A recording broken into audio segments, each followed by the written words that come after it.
This morning, I couldn't wait to rush towards the seaside. The vast expanse of the Laccadive Sea in front of me was like a huge blue satin, glistening with charming light under the sunlight. Groups of local people were playing on the beach, and I could feel their love for the sea. Luckily, I saw sea turtles.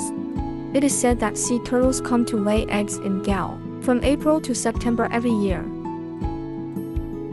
At first glance, what greets me is a captivating colonial city, boasting elegant architectures. However, once we penetrate beyond the surface, anyone can decipher Galle's history as a series of overlapping layers. Galle serves as the epitome of modern Sri Lanka, a nation shaped by immigration and a convoluted colonial history. The local Sinhalese, Dutch, Muslims, and the British, each of these groups has engraved its own unique marks on this tiny inhabited peninsula. Galle is a wonderful melting pot of diverse cultures. In the long years of continuous integration and evolution, it has formed diverse yet unique traits of cultural integration, which are deeply fascinating. Galle Fort, in the Bay of Galle on the southwest coast of Sri Lanka, was built first in 1588 by the Portuguese, then extensively fortified by the Dutch during the 17th century from 1649 onwards. It is a historical, archaeological, and architectural heritage monument. In 1998, Galle Fort was designated a UNESCO World Heritage Site for its unique exposition of an urban ensemble that illustrates the interaction of European architecture and South Asian traditions from the 16th to the 19th centuries.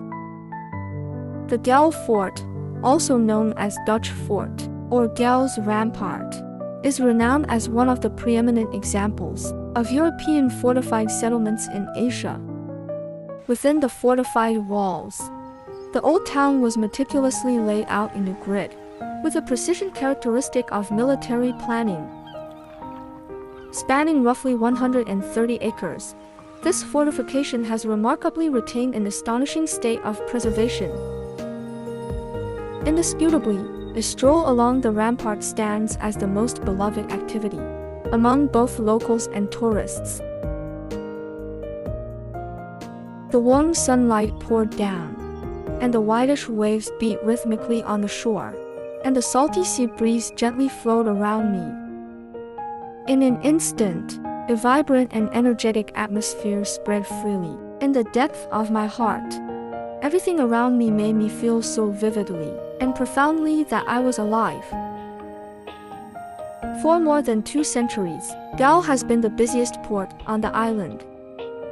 However, it was not until the arrival of the British that Colombo took over from Galle as the principal commercial port of Sri Lanka.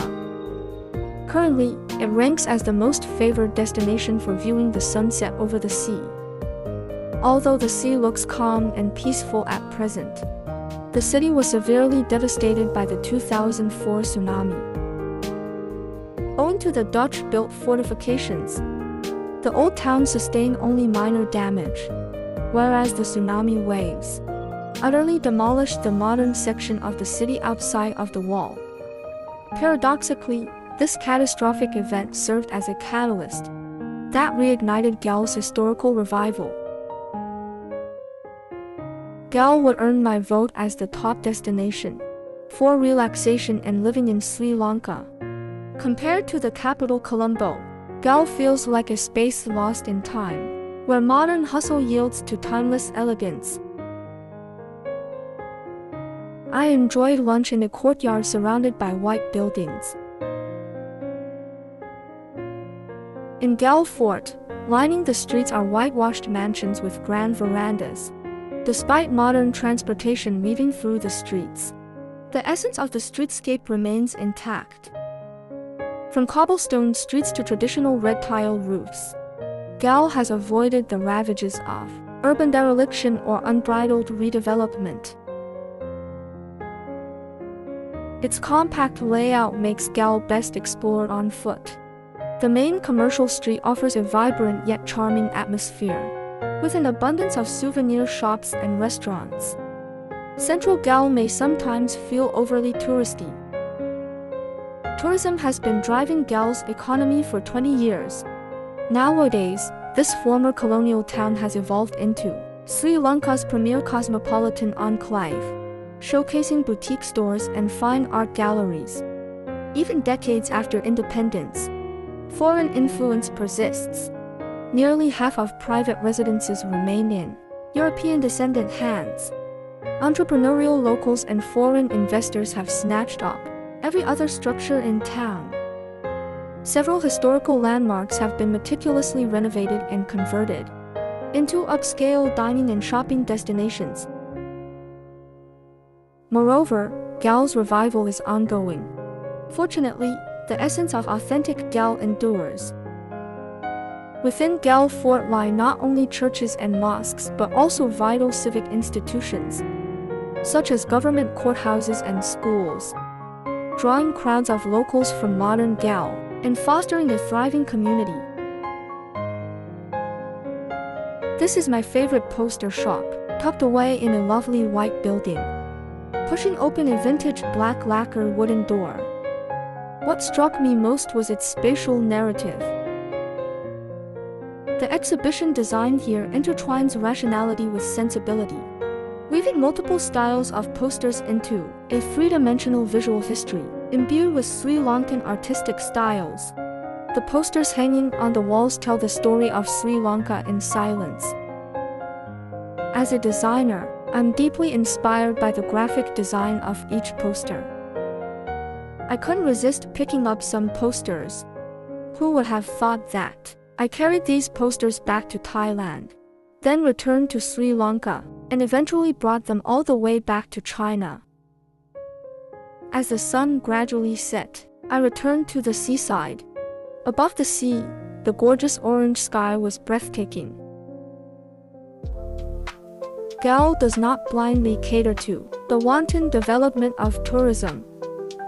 Instead, it dissipates the utilitarianism of consumerism with its unique atmosphere. The earthly vitality here precisely serves as the best antidote to palliate the commercial tide.